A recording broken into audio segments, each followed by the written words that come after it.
The move to regain the mandate of the People's Democratic Party in Zamfara State is underway. The Federal High Court sitting in Abuja has fixed July 16th for hearing of a suit which kickstarts a legal battle by the People's Democratic Party to unseat the governor of Zamfara State, Honorable Bello Matawalle, for defecting to the All Progressive Congress APC. The suit filed in the names of two PDP members from Zamfara State, Sani Ahmed and Abubakar Mohammed, is seeking to oust the governor for dumping the PDP. The duo in the suit marked FHC ABJCS 489-202-2021 is contending that in the view of an earlier judgment of the Supreme Court, that the APC has no candidates in the 2019 governorship election in Zamfara State. Having not conducted valid primaries, it will be unlawful for Matawalle to regain his office while defecting from the PDP to the APC and thereby transferring PDP's victory to the APC. The plaintiffs want the court to, among other things, declare that Matawalle must resign from his office before his defection to allow the Independent National Electoral Commission to conduct fresh election within 3 months for the PDP to replace him. It will be recalled that the governor 2 weeks ago had defected from the PDP, which brought him to power, to the ruling APC, an action which the plaintiff considered wrong, illegal, and unlawful. Dr. Abati?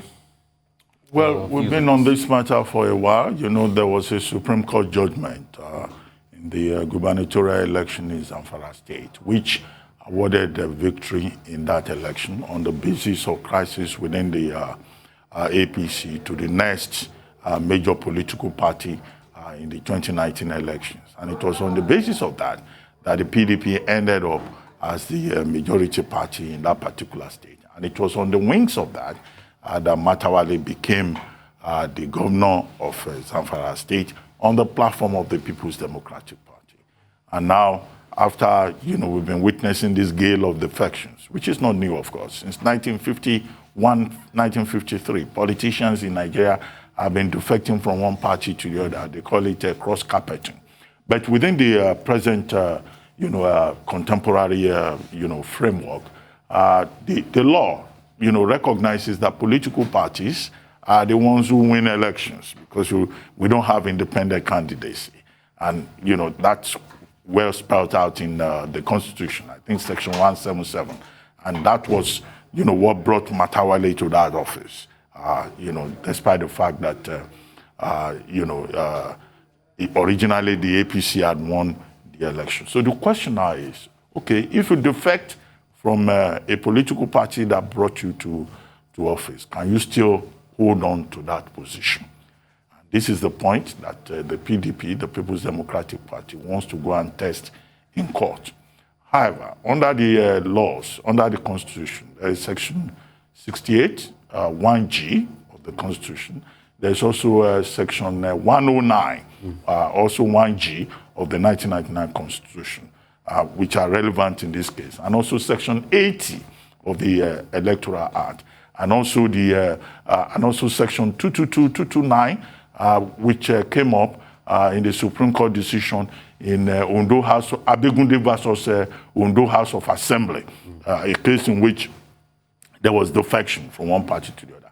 The proviso, the relevant proviso here is that, yes, if you defect from one political party to the other, you are expected automatically to lose your seat, except, as stated in the quoted sections, if there is factionalization within your party. So Matawalle's counsel have their job cut out for them. When the matter, is heard in court, they will be relying on some of these provisions to prove that there was factionalization. But indeed, was there factionalization in the People's Democratic Party in Zamfara State in this particular instance? Would they be able to succeed? It depends on how they are able to present their case. But, once the case starts, it's something that could go all the way to the Supreme Court. Another part of the crisis in Zamfara State is that, yes, the party can go to court and test the law. Others have done it before. I cited the Abegunde case, for example. Now, is that the deputy governor in that state, Guso, refused to go ahead to go to the APC, along with his principal, the governor. And the party has been saying, look, he deserves to be protected because it is not automatic that when the governor in a state or a political leader crosses to another party, everybody should follow him, because this is what ordinary politicians talk about. And I think that the deputy governor of that state, who has insisted that he remains a PDP person and will remain with the PDP, should also be allowed to enjoy his rights under the law. The third aspect of it, in my view, however, is a moral one. It's not a legal point. You will recall that before now, the governor of Ebonyi State, that's David Umahi, right? He also left the ruling, the People's Democratic Party, and went to the All Progressives Congress. That was in November 2020.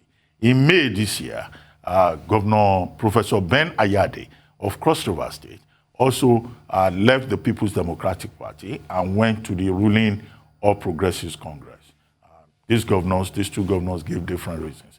Okay, the moral question is, why is it that at that time, the People's Democratic Party did not deem it necessary to go to court to test the relevant provisions of both the Constitution and the Electoral Act?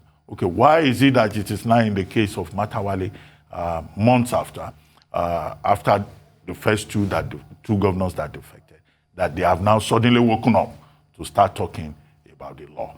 Well, but that's a moral thing, but it's a question that people can raise. And I raise it because there are persons who have been saying, oh, maybe it's because Matawalle is from the north, and the leadership of the PDP from the south would not want to be seen to be challenging governors from the south. But that's neither here nor there. What we need to stress as observers, as pundits, is the manner in which politics in Nigeria is generally opportunistic. It's not driven by ideology. And there are people who even go a step further that, okay, what does it matter anyway? There isn't much difference between one political party or the other, considering the fact that politicians in Nigeria are just interested in their own, self-interest rather than the public good. But we can moralize from now to tomorrow. The counter-argument to that by some people is that, well, in other jurisdictions, after all, people also cross the defect from one party to the other. But if you look at the pattern, if you look at the trend, is the emphasis on opportunism here that makes the Nigerian situation, disturbing. I mean, well said, Dr. Abati, but the argument a lot of people are making that the PDP is looking at this strongly is because of that same argument you made initially, that there were no primaries by the APC. So the APC didn't field any candidate. It was assumed that INEC said that the APC didn't field any candidate in the elections, and the PDP won it because of the disagreement within the APC fold. And that mandate is for the People's Democratic Party, that if anybody had been the candidate of the People's Democratic Party, they would have gotten the mandate because it went to the PDP. And let's not also forget the fact that it was not only the governorship and the deputy governorship. I think the APC only had 1 or 2 House of Assembly seats because it was across board. So most of, the House of Assembly seats too went to the PDP. It was across the board decision. So, those are the strong arguments. And a valid point you made as regards the fact that they've always had defections. And when you look at other climes, the right thing to be done is once you leave the party that brought you into power, then you should still test your popularity in the new party by putting yourself up for elections. In some climes, in some democracies that run pretty much a system, a parliamentary style system and the likes, you will be tested. A great example is a man called Douglas Caswell. He used to be a member of the Conservative Party in England, and he went up to the UK Independent Party. All of a sudden, he had to test that, so they had to go for a quick by-elections. But funny enough, he still won that. He retained that seat after leaving the Conservative Party. So somebody will have also think that that should apply here, that once you leave a particular party and decap, then the next thing should be face the by-election, test your popularity, maybe it's popularity of the party or your popularity in that new party. So, there are many arguments across board, but thank you as always for your insights there. All right, that's all on News Headline. We'll take a short break. When we return, we'll have Rotus, we have Michael, we have Adesoa, we have Aaron to give us updates on Africa, global business, COVID-19, and sporting activities across the globe. Stay with us.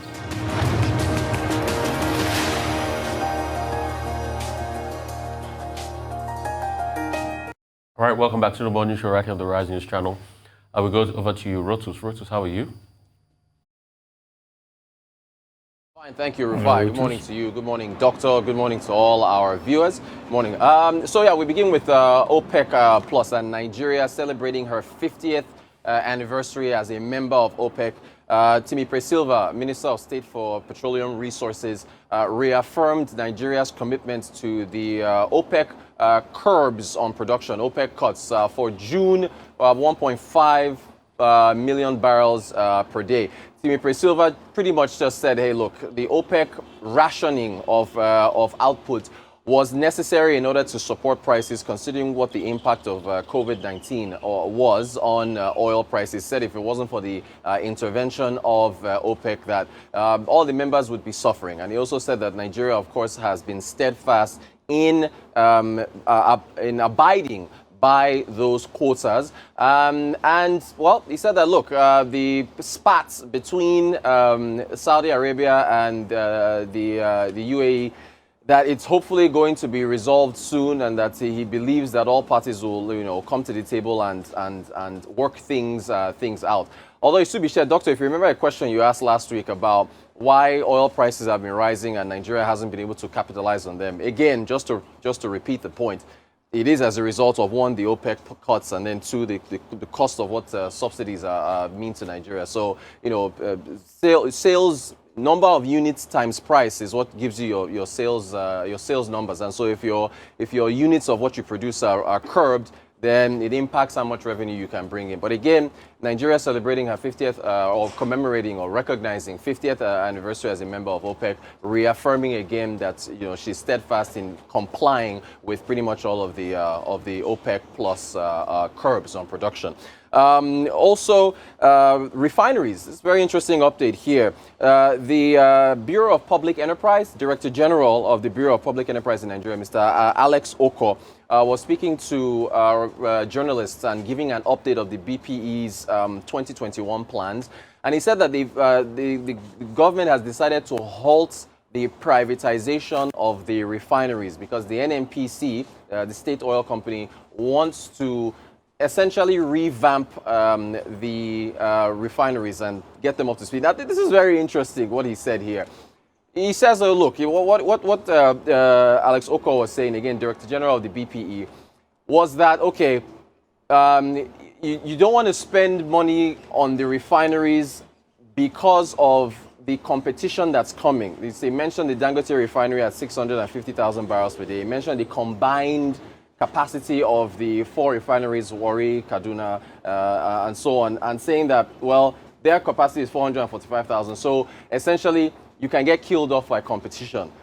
But while he also said that, he still said that the NNPC wants to revamp the refinery. So money is still going to be spent on revamping them. Remember, the Bureau of Public Enterprise had mentioned about 36 assets of the federal government that they hope to realize about 493 billion naira from in sales. The refineries are supposed to be part of that plan. Again, if we go back to the $1.5 billion price tag for the Port Harcourt refinery alone, that has still been questioned by so many analysts and economists saying, what's the purpose of doing this when you've got the private sector? So again, as of right now, the federal government has decided to halt all privatization plans on the refineries until the revamp is completed. Again, we'll see how that works out. He also mentioned the Ajaokuta plants, the Ajaokuta steel, saying that it's a complex matter with respect to revitalizing Ajaokuta. Well, we're suffering for this. It's been so many years since Ajaokuta has been, well, I don't know, at this point, it hasn't really been put to any production. I haven't seen any output from Ajaokuta at this point. We've talked about vehicle production, vehicle assembly, what steel means to Nigeria. So that's what's happening there on that front. So again, the whole question of the refineries, what's being spent, private sector versus what the government owns, many analysts suggest they just sell them off. But then who's going to buy them in the state that they're in? Imports. Let's talk imports and exports. Let's talk about trade. The Bureau of Statistics released their foreign trade report showing that Nigeria spent, now get this, within 4 years, between January of 2017 to March of 2021, Nigeria spent 40 trillion naira importing manufactured goods, finished goods. Within that same period of time, we earned 4 trillion So we spent 10 times as much as we earned on manufacturing goods. If you look at imports versus exports, total value of imported goods came to about 67 trillion naira, of which manufacturing made up the bulk. For exports, actually, it was about imports were about 64 trillion, exports were about 67 trillion. Of the 67 trillion, crude oil, of course, obviously made up the majority of what we exported. So, you know, again, when we talk about the last week we were talking about leather industry, where Vice President Osibanjo was talking about that NESG report saying that we can earn $1 billion from exporting of leather goods and so on and so forth. There's still, in the numbers, when you look at the trade numbers, you know, there's still a challenge with respect to what the manufacturing sector needs. And again, you know, power and, you know, the multiplicity of taxes and so on and so forth. Manufacturing sector still has a lot of challenges. And once again, these numbers from the Bureau of Statistics just put them all in glaring view for everyone. Again, 40 trillion spent importing manufacturing goods. On importing, exports, you're only getting about 4 trillion between 2017 and 2021. Finally, South Africa. Really ugly situation in South Africa with the protests over the jailing of former President Jacob Zuma. Ramaphosa, the current president of South Africa, addressed the nation yesterday, appealed for calm. But those riots have been really bad. Multiple businesses have halted operations. Vodacom, MTN, Standard Bank. I think in the images you'll see ShopRite and another retail, I think Checkers or so, another retail company, both being looted, being damaged. Number of people have been dead. And this is, when you add this to the alcohol curbs that Ramaphosa announced, which is the second or third go around for alcohol curbs, which for some restaurants in South Africa account for almost 40 to 50% of their sales. The combination is just one body blow after another. So you've got COVID, the third wave they're going through now, what the lockdowns are doing to businesses. You've got these riots that are also happening at the same time. It casts a real shadow over the economic prospects of South Africa. I know they've sent the army in, their national defense forces, to come out there and try to quell the unrest. But it's, you know, again, South Africa is really going through it right now. That's our update. I'm sure the insurance guy will have to get all this blowback because most of those businesses are insured. Insurance penetration is quite deeper in South Africa, more than anywhere on the continent. And the insurance guys are going to be having a tough time, coupled with the fact that the losses they've made from COVID and the likes. So I'd like to see the impact of that on the macroeconomy in South Africa, the insurance and the job numbers, as it were, and the South African economy in general, because only last year, I remember we reported that South Africa was in a technical recession, and let's see how that pans out, but it's definitely going to affect the economy. They need to reflate and create jobs. I mean, it just shows that Nigeria has a gaping trade deficit. It's a gulf. For you to export only 4 trillion, and the 4 trillion we're exporting is still crude oil, something has to be done about the manufacturing sector, and you import over 40 trillion. That means we have trade deficit of about 36 trillion in the past 4 years, based on this report. Something has to be done. Because when you look at it, the chart didn't used to be like that. Up to the 1980s to early 1990s, about 10% of the GDP of Nigeria used to come from manufacturing. Now, it's less than 5%. You can see that a lot has to be done. And it's not about creating the opportunities, because you see, the opportunities are there. But the question is, how can we create an enabling environment for manufacturers to thrive? AGOA was set up in year 2000. What do we export with AGOA? Crude oil.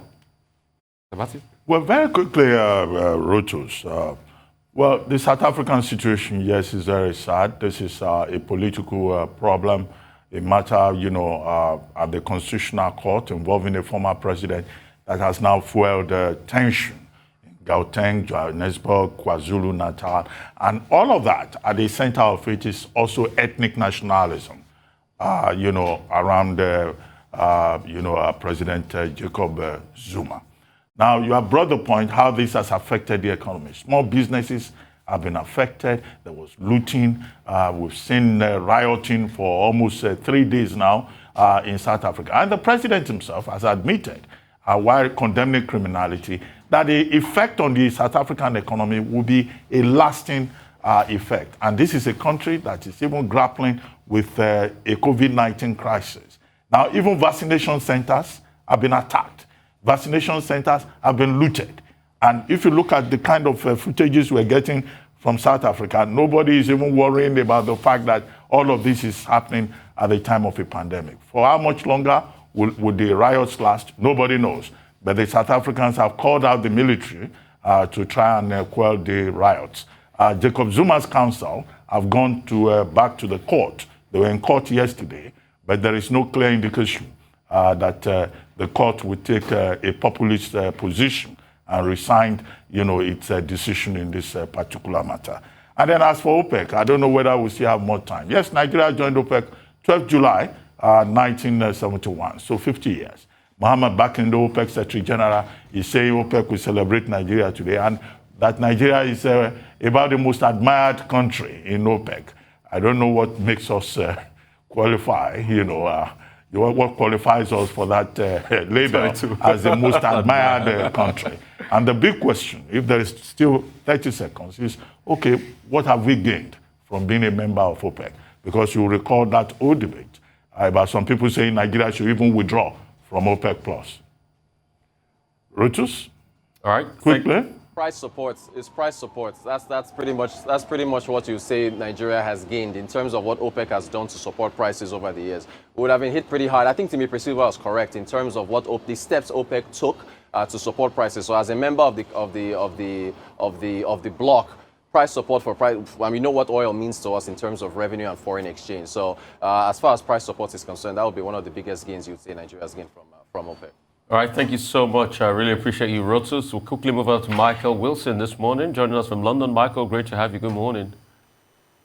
Good morning. Yes. What we're waiting for really is the beginning of the US earnings season, which starts in terms of when the figures come out at lunchtime today for both our countries. But up until then, there've been some tremendous figures out of China. Again, if you believe them, this is trade figures. Exports year on year up 32%. Imports year on year increasing by 36%. Now you have to say, so why did, knowing what these figures were, the authorities in China actually appear to be easing the economy? Well, maybe this is peak recovery time, I would say, for China, if you believe the figures. So therefore, that kind of positivity added to trading in Asia. China up as well, Nikkei up, South Korea up, both climbed 0.75%. Shanghai Composite, I'm actually looking at it now, it's up about 1/3%, but no signs of those clampdown nerves that were hitting the markets yesterday. However, here's an interesting statistic for you. Those Chinese tech giants that are being cracked down on in China just so happen to be big backers of IPOs. We were talking about this yesterday, weren't we, Doctor? About big US IPOs. For example, you're looking at something like Tencent, which is a dominating corporate shareholder, significant stakes in 25 of the most recent large fundraisers in the United States. Alibaba, Xiaomi, Meituan, and Baidu also in there too. By contrast, here's the sort of dark of the brightness in that particular area. TikTok is putting its listing plans on ice. TikTok owner is ByteDance, and what they're doing is they're shelving offshore listing in Beijing as they come under scrutiny. ByteDance is what's called, in inverted commas, under surveillance from increasingly intense domestic regime. They're worried there about data security. So as I said then, therefore, everything really waiting now on the inflation figures from the United States, which will be adding to whatever picture we're going to get about the United States and the way it's actually coming out of the pandemic. If the CPI is above 4%, then I think we're going to get problems, and you'll see a lot of market reaction to that. If not, it'll be business very much as usual. So as I said, the US reporting season kicks off today. JP Morgan Chase and Goldman Sachs, the biggest today. Has to be said that JP Morgan have been sort of dampening expectations about what their results are going to be. I won't bore you with the details because it'll all be changed when we get the actual results. results. But there's no question that in particular small businesses and home loans market are becoming more and more difficult. It's a subdued lending atmosphere, I think, in the United States right now, but we'll see when those results actually come out. European markets relatively subdued, again in waiting mode, as is the FTSE. Branson going into space, what an impact it's going to have apparently on the commercial space race. This is according to a retired NASA astronaut, Nicole Stott, who's been talking yesterday about this, saying that the fact that Branson got there will actually add to the pressure.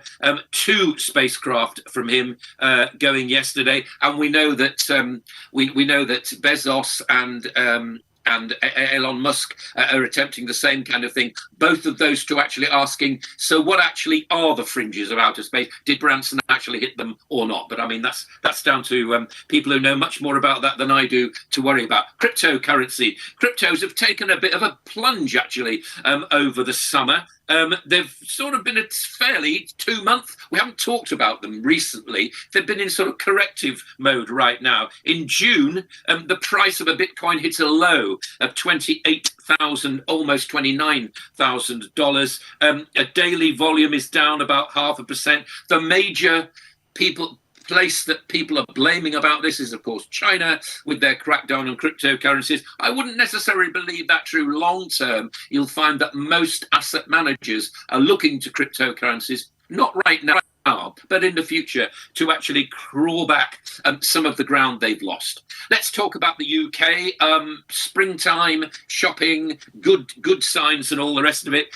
But mostly it won't be anything about shopping centres, won't be about town centres. Most of the spending will be online. But I think we sort of knew that already. And as far as we know that there are UK and US big trade discussions taking place at the moment, I've got a survey for you that says that a majority of large US companies that employ more than 275,000 people in the UK are very happy with the UK. They are going to spend more in the next 2 or 3 years. The only doubts is that old one. It's Brussels and Brexit and our relationship with the EU. Well, I think we could have told them that, couldn't we? And finally, as far as commodities are concerned, oil really treading troubled waters. I put that in the headline. I mean, that's what's going on, basically. Doesn't really know which way to turn. Recovery, not sure. OPEC plus, not sure.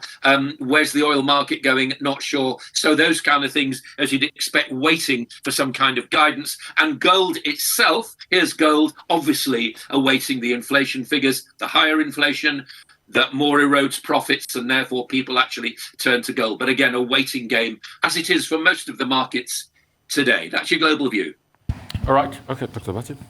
Well, first, let's start with oil. I mean, many countries are fretting about increase in spot price of oil, currently at about $75.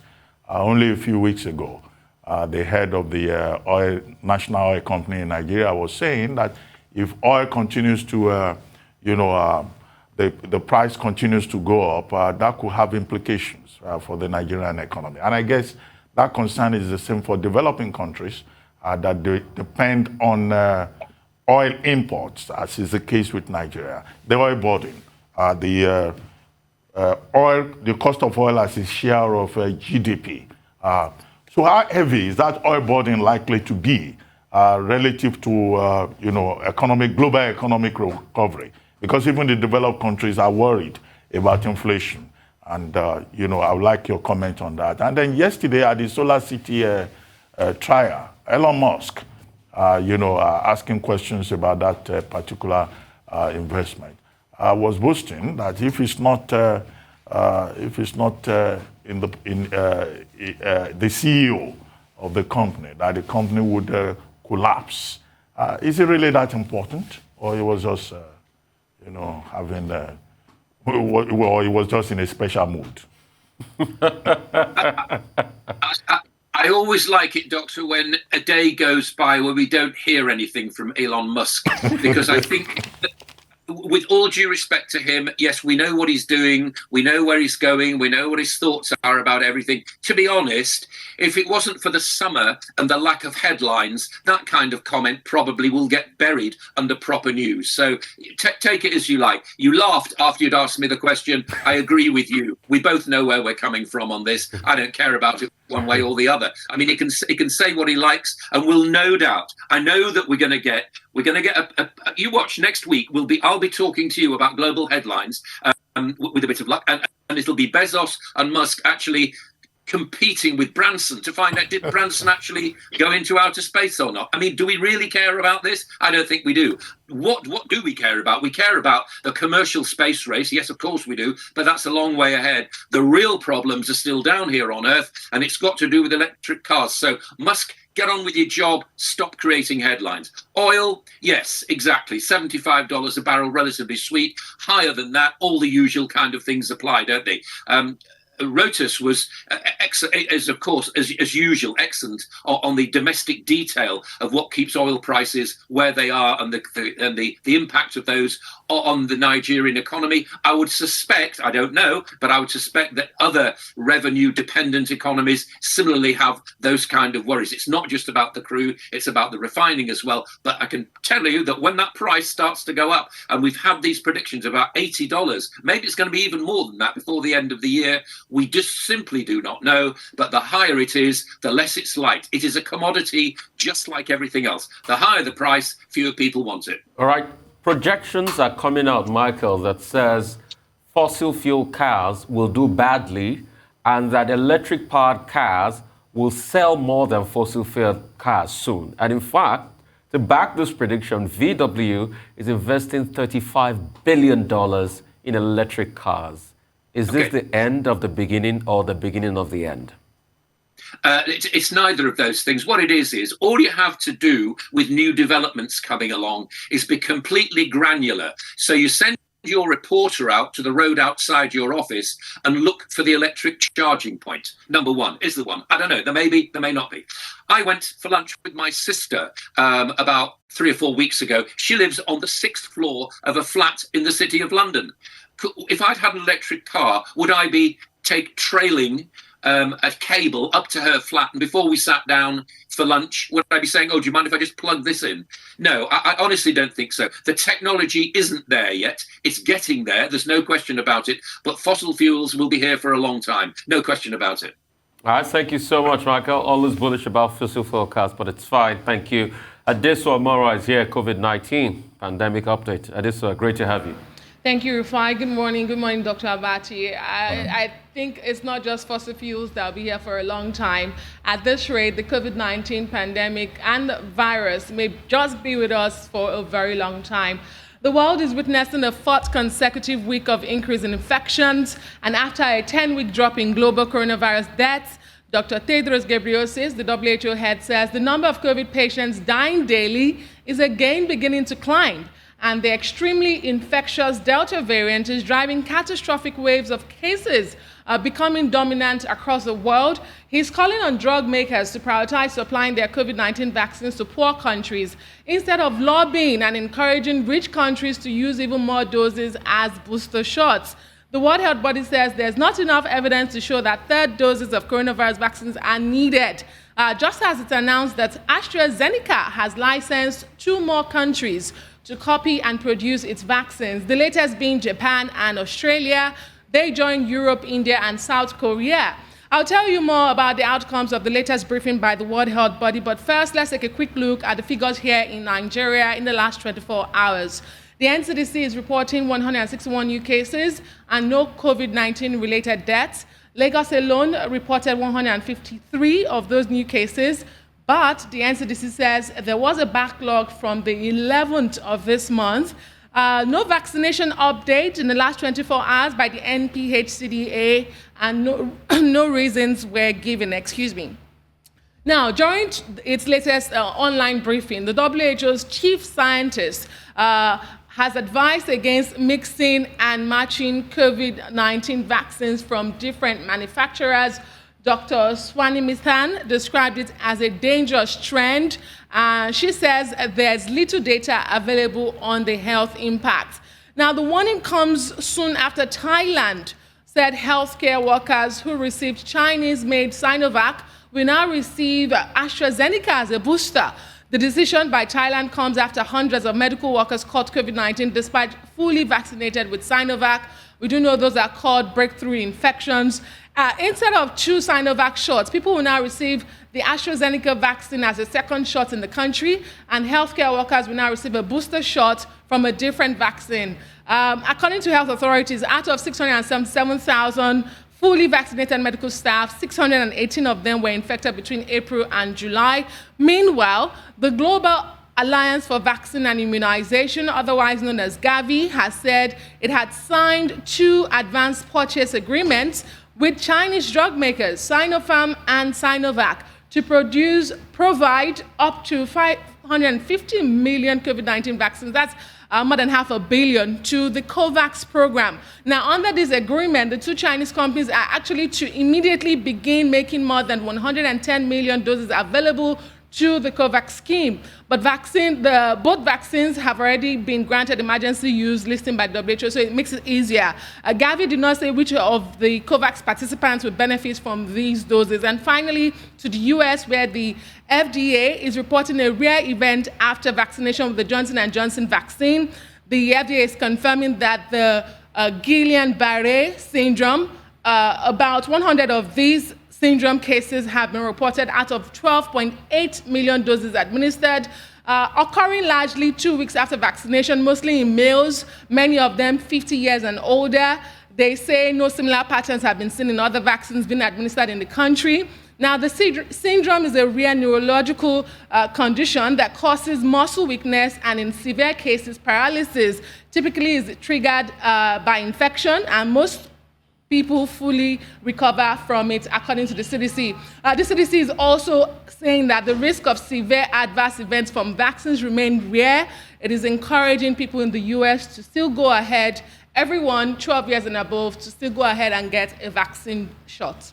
Well, I'm surprised that, Gavi is negotiating, is working out a deal with Sinopharm and Sinovac to get, supplies for vulnerable countries, for low-income and middle-income countries that are in urgent need of, vaccine supply. Considering the fact that, the Sinovac, vaccine, the Chinese vaccine, is the one that has been questioned more or less in Thailand. In February, Thailand administered the Sinovac vaccine. It got the Pfizer-BioNTech vaccine in the month of June. But as you pointed out, it was discovered that the Sinovac vaccine is just about 60 to 70% effective, and which is why Thailand now is adopting a mix and match, initiative to now give people the Pfizer vaccine as some kind of booster vaccine. But what is responsible for this, not just in Thailand, but also in Indonesia, is the fact that the Delta variant is becoming more and more dominant in that part of the world, particularly in Thailand, where more deaths have been recorded. And it's as a result of this that the Thai authorities have decided to impose more restrictions. Malls have been shut down, restrictions have been introduced for the next 14 days. But I guess that, look, we keep learning new things about, the pandemic, about the coronavirus, almost on a weekly basis. It really tests the ability of scientists all over the world. As for the J&J, well, useful information. But the big takeaway for me in that disclosure is that, it's very small possible risk. And we just hope that, that data-driven declaration is correct, and that, it will have no significant threat to the attempt to increase vaccination. Right. I think for me in all of this is the transparency. And that's why for all the anti-vaxxers, please stop spreading the infodemics. As they start to see all the symptoms, they report them and they let them out. And just like this one you talked about, the Lou Gehrig syndrome, people that have taken Johnson & Johnson, these things are coming out there. So it's still the peer review that is going on as people take the vaccines. And for every drug you take, there's a side effect. So, but that doesn't stop you from taking the vaccines, because when you look at the numbers, they are highly, very negligible out of the entire sample size. And if the numbers were not negligible, I can assure you the authorities, the health authorities will be the one to stop it. But they've not stopped it. It's still safe for use because the numbers are negligible. So go out there, take your vaccines, let's get protected. And work should be done on the Delta variant in Nigeria. I hear it's killed 2 people in Oyo State already. Very sad time. We should all be careful. And it's time we have to take a quick break. We'll take a break. Adeswa, thank you as always. Thank you, guys.